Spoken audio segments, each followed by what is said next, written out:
Halo, halo, halo. Selamat pagi, selamat siang, dan selamat malam bagi semua mahasiswa Fakultas Ekonomi dan Bisnis UTINUS, terutama di kelas yang saya ampu, yaitu kelas Manajemen Keuangan. Dan untuk video pembelajaran kali ini, saya akan menjelaskan tentang tema valuasi obligasi. Nah, nanti untuk valuasi obligasi ini, saya akan membaginya menjadi dua video, ya, dua bagian. Bagian pertama, saya fokuskan untuk menjelaskan tentang apa itu obligasi, ya, dan yang kedua akan lebih fokus kepada metode apa saja yang bisa dijadikan untuk menilai sebuah obligasi itu layak atau tidak.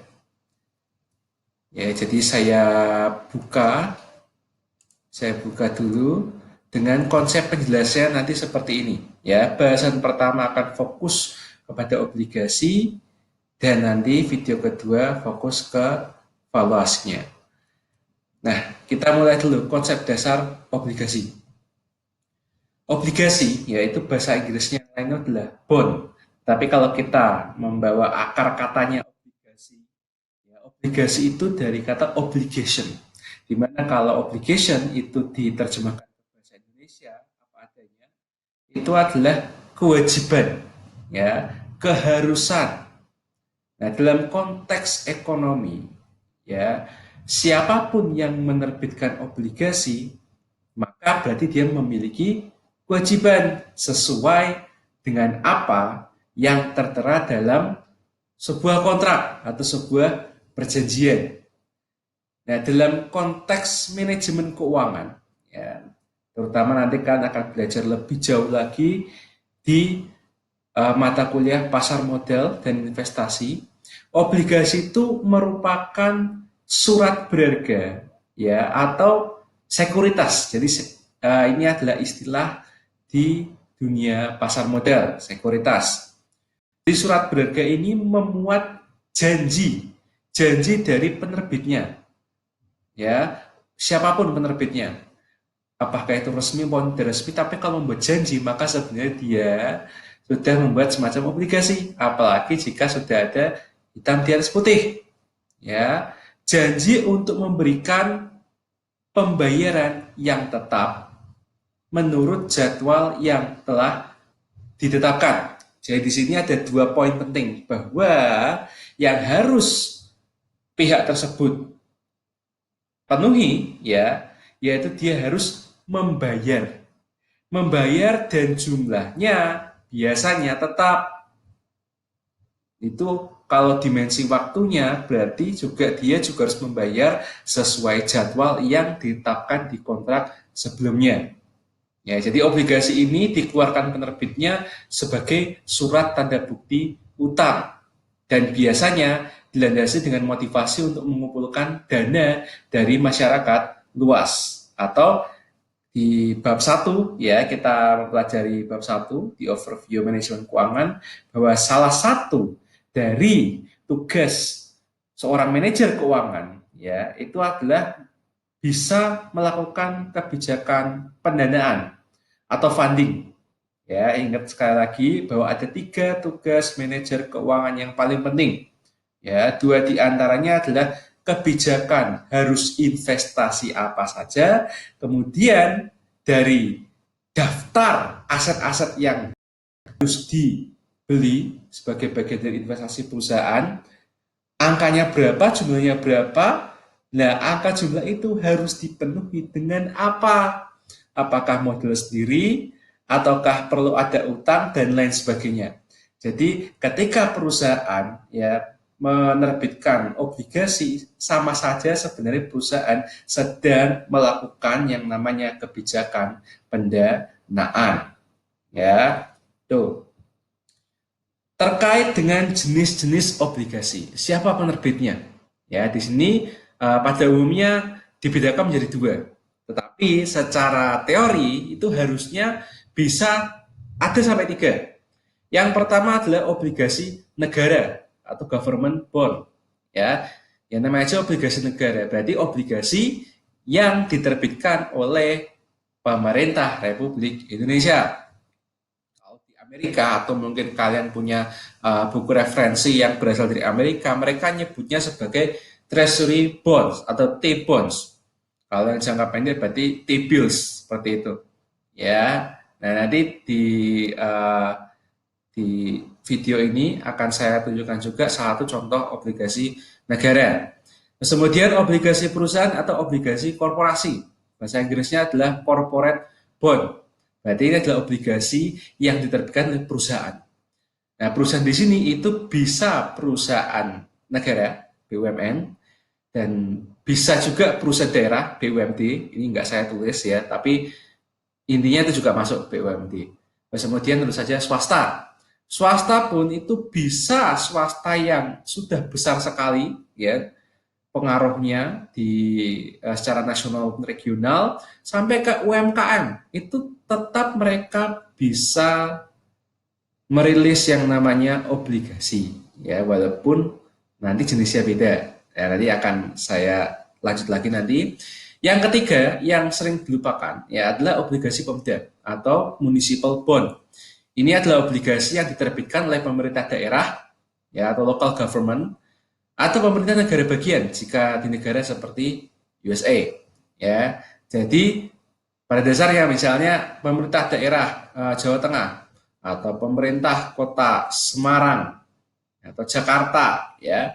Sebenarnya mereka sebagai bagian dari pemerintah daerah, mereka bisa ya menerbitkan surat utang daerah, municipal bond. Ya, tetapi mungkin belum banyak prakteknya.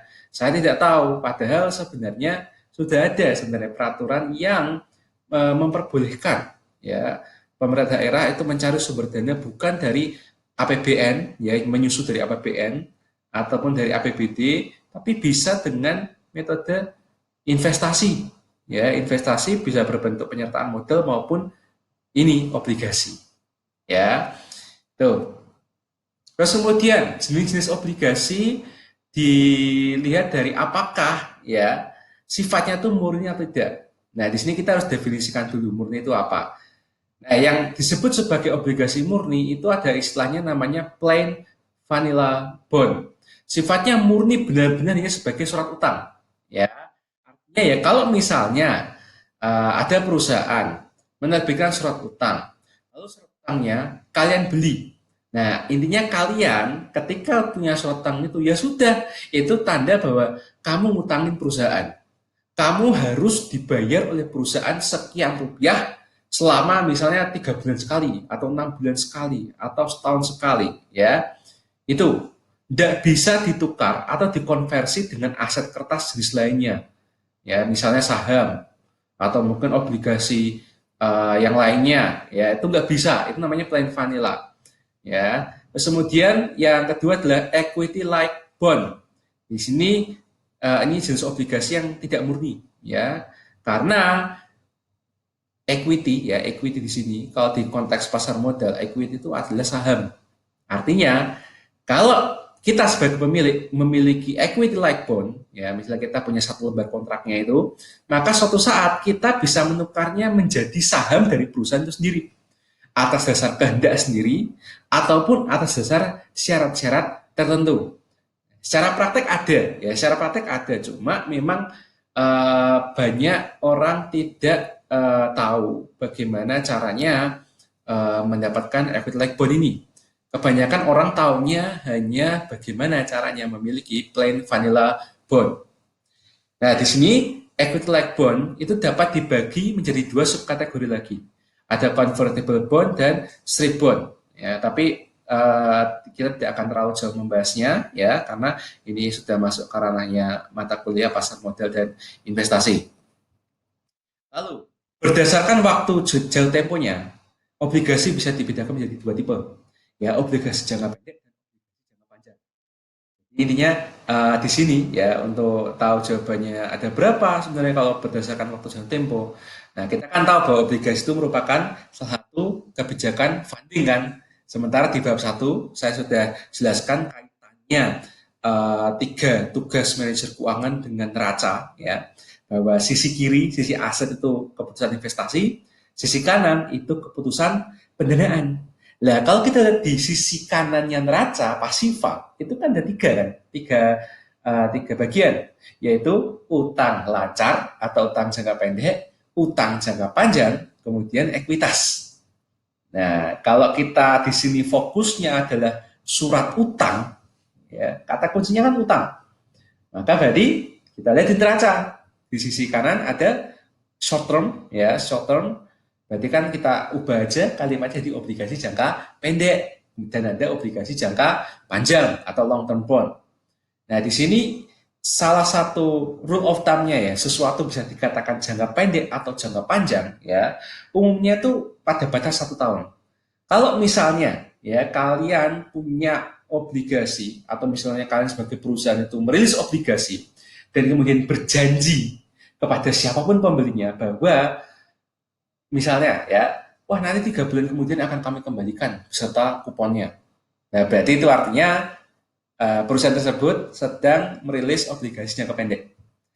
Nah, kalau misalnya perusahaan merilis sebuah surat utang, sebuah seri surat utang, misalnya butuh waktu jatuh temponya 3 tahun, atau mungkin bahkan 10 tahun.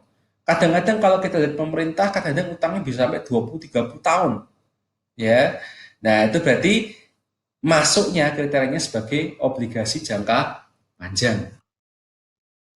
Berdasarkan bunga atau kupon, ya, di sini kita sudah masuk ke ranah persentase, ya. Jadi kalau kita berinvestasi, tentu saja kita kan pengennya kan ada pengembalian. Nah, pengembalian itu di obligasi namanya kupon. Nah, di sini ada 3 jenis. Pertama adalah obligasi dengan bunga tetap atau kupon tetap. Bahasa Inggrisnya adalah fixed rate bond. Artinya merupakan obligasi yang memberikan bunga yang jumlahnya tetap selama jangka waktu obligasi tersebut. Ya, jadi di sini benar-benar jumlahnya tetap. Misalnya 3 bulan sekali jumlahnya 300.000 terus kita terima. Ya, sehingga di sini bahasa Inggrisnya adalah fixed rate bond. Apakah ini ada unsur bunga berbunganya? Justru tidak. Surat utang yang seperti ini justru tidak ada yang namanya unsur bunga berbunga. Karena sesuai dengan kontraknya. Ya, kuponnya berapa? Justru bunga berbunga itu adanya di produk yang selama ini kalian itu tahu, ya, tabungan. Deposito itu justru contoh bunga berbunga sebenarnya. Ya, kalau ditanya gitu, ya. Kemudian obligasi dengan bunga mengambang atau floating rate bond. Ya, namanya aja ngambang. Kalau tadi kan fix, ya, tetap, jumlahnya tetap. Kalau mengambang floating rate, ya, berarti kan jumlah bunganya, ya, akan berubah selama jangka waktu obligasi tersebut. Ya, karena biasanya, ya, itu ada 2 alasan. Entah menggunakan formula tertentu atau berpatokan pada sebuah sumber. Nah, biasanya yang lebih kita pahami secara praktik, ya, karena gampang, itu adalah kita biasanya berpanduan pada yang namanya suku bunga Bank Indonesia, ya, dulu namanya BI rate, sekarang ada namanya SBI rate, ya, atau sekarang mungkin ada yang namanya BI 7 days repo rate. Silakan kalian Google di websitenya Bank Indonesia, itu ada. Setiap bulan mereka akan rapat untuk menentukan SBI rate berapa, BI 7 day repo rate berapa, kemudian perusahaan-perusahaan, ya, dan bahkan pemerintah kalau mau merilis surat utang, biasanya acuannya itu.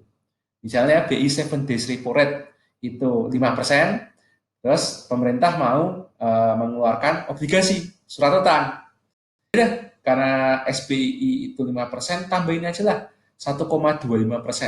Nah, berarti akan ada misalnya penawaran surat utang Indonesia, ya, 6,25% di atas inflasi, di atas bunga deposito dan lain sebagainya. Nah, itu dasarnya dari situ, 5 plus 1,25. Nah, 1,25 itu dari mana, Pak? Ya, terserah, ya. Karena nanti akan ada bahasanya nanti di bagian valuasi, ya, yaitu terkait dengan risiko, ya.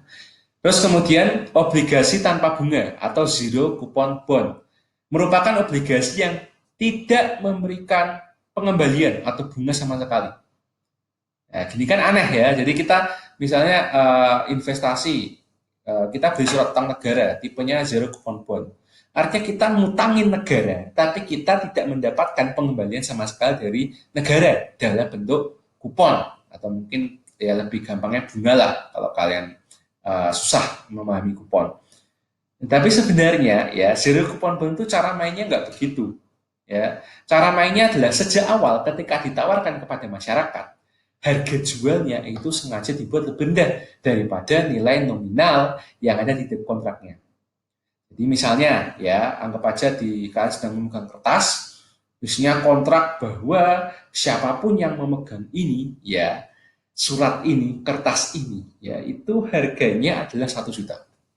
Tetapi kalian membelinya dari pemerintah, misalnya di BRI misalnya, BRI sebagai agen pemerintah menawarkan surat utang pemerintah modelnya zero coupon bond.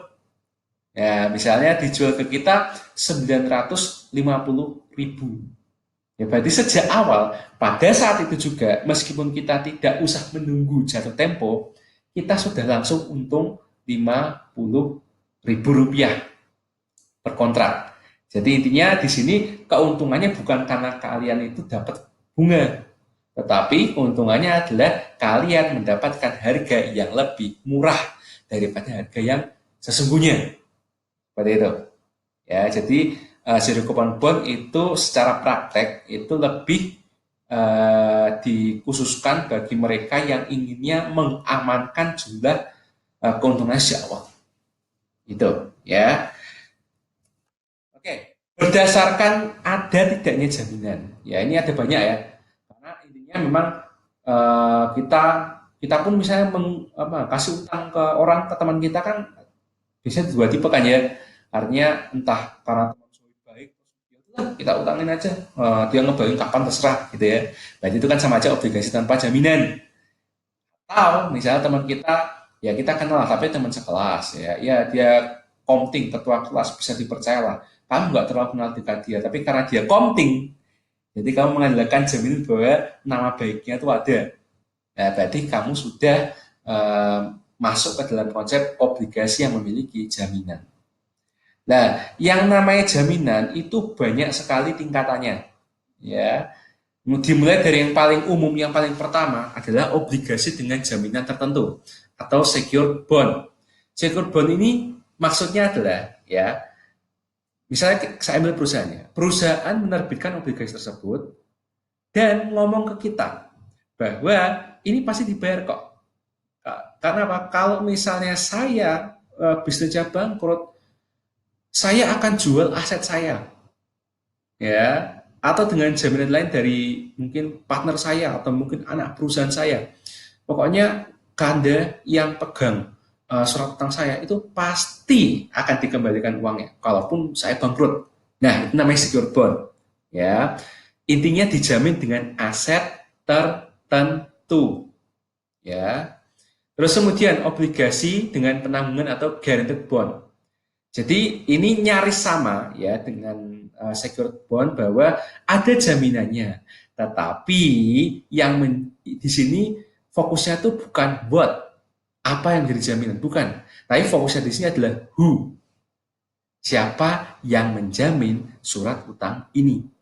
Misalnya BUMN misalnya ya, anggap aja BRI. BRI menerbitkan obligasi guaranteed bond. Yang menjamin adalah pemerintah Republik Indonesia. Artinya kalau kelak nanti BRI misalnya gagal membayar kamu bunga atau kupon setiap 3 bulan sekali misalnya ya, itu pasti pemerintah ya itu yang akan menanggungnya, akan membayarkan lulusan bunganya. Kalau gagal bayar pokoknya gimana? Ya pemerintah yang akan ngambil alih. Seperti itu. Ya, jadi beda antara secured bond dengan guaranteed bond. Sama-sama dijamin, yang satu secured bond itu lebih ke arah what, ya, what kind of asset, ya, aset apa. Kemudian guaranteed bond itu who will guarantee this bond. Siapa yang akan menjamin bahwa obligasi ini itu aman. Bunganya tetap bisa dilunasi, dibayarkan, pokoknya juga akan kembali. Yang ketiga, obligasi hipotek atau mortgage bond. Nah, ini istilah yang tidak umum ya untuk generasi muda, tapi ini istilah yang sangat umum untuk generasi tua. Ya, hipotek intinya adalah aset tetap yang berupa properti sebenarnya. Ya, nah di sini kalau kita terbiasa properti itu kan bangunan. Padahal properti itu nggak mesti bangunan, ya. Properti itu bisa tanah, bisa bangunan, kosan, pabrik, dan lain sebagainya. Ya, jadi secured bond dan mortgage bond itu juga sama, nyaris persis, tetapi di mortgage bond itu disebutkan secara spesifik apa yang jadi jaminannya, dan itu adalah aset tetap, dan itu bentuknya properti. Oke, keempat, collateral trust bond dijamin dengan aset keuangan atau efek yang dimiliki penerbitnya. Biasanya diagunkan adalah saham anak-anak perusahaannya.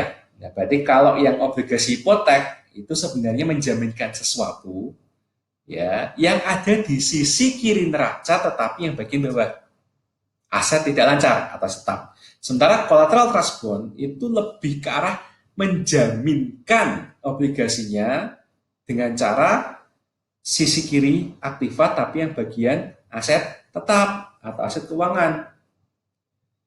Terus yang kelima, equipment trust bond dijamin dengan aset yang berupa peralatan. Ya, kalau hipotek itu properti, kalau collateral trust bond itu berarti dengan aset keuangan atau efek yang dimiliki penerbitnya.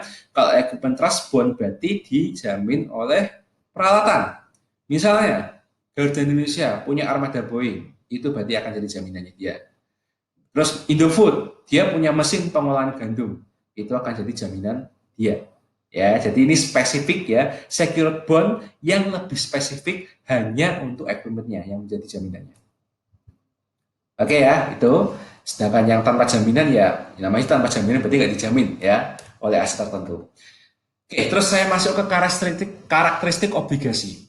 Kalian kalau menemukan obligasi ya di lapangan manapun atau mungkin di manapun ya, itu pastikan kalian itu memeriksa bahwa ada 3 informasi ini yang tercantum di poster ataupun di banner. Kalau misalnya tidak ada, coba cari tahu. Biasanya pasti ada, ya, karena ini akan menjadi landasan berpikir kita untuk memvaluasi sebuah obligasi. Yang pertama, coba lihat yang merah, ya, yang saya bundar merah. Yang pertama, karakteristik obligasi adalah harus menyebutkan, ya, jenis kuponnya apa dan persentase kuponnya itu berapa. Nah, biasanya jenis kuponnya itu kalau nggak bunga tetap ya atau tingkat kupon tetap, tingkat kupon yang floating itu biasanya yang ada di Indonesia. Ya, zero kupon ada, iya, tapi jarang sekali. Ya, terus kemudian persentasenya, persentase ini kalau kita lihat di sini kan 6,8% PA. Nah, biasanya 6,8% PA itu belum termasuk pajak. Jadi kalau kalian coba hitung dengan kalkulator masing-masing, ya nanti silakan 6,8% ya, terus dikurangi dengan pajaknya yang 20%. Jadi kalau maaf bukan 20%, 20% itu pajak bunga tabungan di bank. Sementara pajak untuk pendapatan kupon obligasi itu 15%. Ya, dengan asumsi bahwa ini bukan kupon infrastruktur ya, karena Bu Sri Mulyani sudah menetapkan bahwa tahun 2020 ini siapapun yang beli obligasi dari perusahaan infrastruktur, terutama yang ngurusi infrastrukturnya negara, itu kalau beli obligasinya terus kemudian dapat uang dari obligasi tersebut itu nggak dipajakin 0%. Ya, jadi itu ketentuan khusus. Tapi yang nggak pajak kita berterima umum aja ya, 15% pajaknya. Jadi silakan 6,8% ya dikurangi 15%-nya 6,8%. Atau 6,8% dikali ya 100% kurangi 15 sama dengan 85 kan? Ya udah 6,8% kali 85%. Silakan hitung. Itu adalah persentase kuponnya.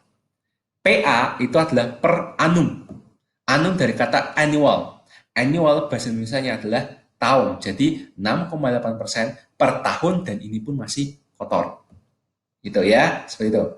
Terus yang kedua, nilai nominal atau face value atau par value. Di sini ada kata-kata bisa dipesan mulai dari 1 juta. Berarti kalau kita orang yang minimalis, ya sebagai masyarakat biasa kita orang minimalis, yaudah aku tak invest saja 1 juta. Nah, berarti itu sudah menjadi nilai nominal kalian. Kalau kalian memang memutuskan mau belinya 1 juta. Jadi per kontrak 1 juta. Ya, nilai nominal disebut juga face value atau ada juga buku yang menyebutnya sebagai par value, ya, nilai pari.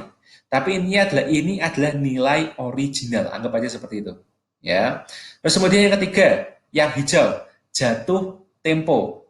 Di sini ada kata-kata jatuh tempo 3 tahun. Ya, berarti sementara ditawarkannya itu 2 Oktober sampai 24 Oktober 2019.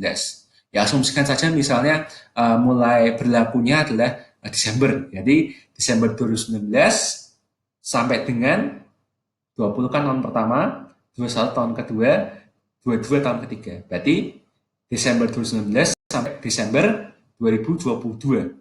Selama 3 tahun itu, kalian bisa mendapatkan potensi pengembalian 6,8% per tahun secara kotor. Seperti itu, ya. Jangan lupa 3 ini harus ada. Ya.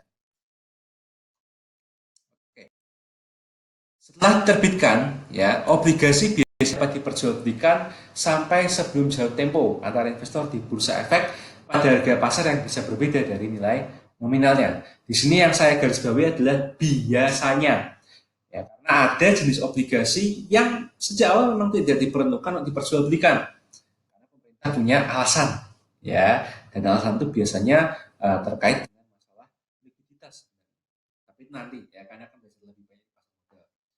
Yang kedua, faktor penting bagi investor sebelum berinvestasi di obligasi, satu adalah mengenal penerbitnya, dan dua, seluk-beluk obligasi yang pernah diterbitkannya atau yang saat ini sedang ditawarkan kepada kalian. Ya namanya saya tak kenal maka tak sayang, ya maka harus benar pasti bahwa kalian tuh ngerti ini perusahaan apaan sih. Kemudian ngerti juga bahwa ini rekam jejaknya perusahaan gimana, ya apakah pernah gagal bayar, dan yang kontrak yang sekarang ini gimana. Kira-kira kalian bisa menerimanya nggak kalau jaminannya seperti ini, gitu. Yang ketiga, hal itu perlu dilakukan untuk menaksir besarnya risiko, khususnya risiko gagal bayar yang mungkin dapat dialami investor di masa mendatang. Ya, jadi ini adalah salah satu risiko terbesar dalam sebuah investasi. Entah kalian sebagai investornya atau kalian sebagai perusahaan yang mau narik investor. Itu risiko gagal bayar, itu adalah salah satu risiko yang paling diperhatikan. Nah, terkait dengan tugas kalian, ya, di mana kalian disuruh untuk menilai kinerja perusahaan, kan ada kan solvabilitas rasio. Nah, itu kan salah satunya merupakan risiko gagal bayar. Nah, itu juga penting di situ. Ya. Terus pemegang obligasi disebut sebagai kreditor, ya. Jadi misalnya kita beli obligasi lah, berarti kita orang yang ngasih kredit ke siapa? Ya ke yang rilis obligasinya. Dan kita sebagai kreditor, ya, kita berhak atas 2 hal. Yang pertama adalah kita berhak untuk harus dikembalikan nilai pokok obligasinya. Jadi kalau misalnya kita tadi beli yang ori 16 tadi, nilai pokok minimal 1 juta kan, ya udah kita invest 1 juta, tahun 2019. Tahun 2022 ya pada saat jatuh tempo, itu uang 1 juta itu harus kembali. Dengan asumsi kita tidak menjualnya sampai jatuh tempo. Ya syarat dan ketentuan, tapi kan ya gampang kan, tinggal ditahan aja. Dan kan balik. Ya. Nah, kalau dijual sebelum jatuh tempo gimana, Pak? Ya, sekali lagi tergantung kontraknya bagaimana. Biasanya ya kalau kamu memang mau menjual kembali, ya kamu lihat dari ke pasarnya lah. Dalam artian kalau misalnya kamu udah keluar 1 juta, terus kamu bosen, 2 tahun kemudian mau kamu jual, ya belum sampai tahun ketiga, ya kamu lihatlah di pasar sekarang harganya berapa itu. Kalau misalnya kamu ya menemukan bahwa harga pasarnya ternyata sekarang 1,1 juta, Ya kalau dijual berarti kan bukan hanya kembali, kamu kan juga untung 100.000 kan jadinya kan. Tapi bagaimana kalau ternyata harga pasarnya adalah 900.000? Ya, boro-boro kembali kamu sudah rugi 100.000 duluan di dalam bayanganmu malah. Nah, sehingga pertanyaannya apakah kuponnya selama ini cocok? Nah, itu ya. Nah, sifat bunga kupon ya itu kalau kita pakai asumsinya adalah fixed rate kupon ya. Ini ya begini, apapun ya nilai laba yang diraih perusahaan ya, kita bayangkan laporan laba rugi ya. Mau labanya besar, labanya kecil, bahkan bukan laba, rugi ya, perusahaan harus tetap membayarkan sejumlah bunga yang nilai atau jumlahnya tetap sepanjang periode pembayaran. Loh, kok tetap harus bayar utang? Ya, kalau di laporan laba rugi kan ada kan ya, dari penjualan kurangi HPP sama dengan laba kotor. Laba kotor dikurangi biaya operasional, dikurangi biaya penyusutan, maka akan menghasilkan EBIT kan, earning before interest and tax lah. Earning before interest and tax itu kan harus dikurangi dengan bunga utang dan pajak kan sebelum jadi laba bersih. Ya, oleh karena itu maka kalimat tersebut logis, valid. Soalnya kan kita fokusnya adalah angka yang paling bawah, laba. Lawang laba atau rugi itu aja sebenarnya sudah mengandung unsur perusahaan harus bayar berapa kepada pemegang obligasi. Seperti itu. Ya, lebih jelasnya nanti di mata kuliah pasar modal saja ya. Oke, jadi untuk video bagian pertama ini ya saya tutup dulu sampai sini. Nanti di video 2 ya kita akan masuk ke bahasan 2 yaitu tentang metode valuasi. Kita akan belajar obligasi itu resikonya apa aja, potensi returnnya apa saja sehingga kita punya berapa formula ya untuk memastikan bahwa kalau aku beli obligasi ini benar-benar worth apa enggak. Ya, jadi itu saya tutup dulu untuk video pertama ini. Ya, kita jumpa lagi di video yang kedua.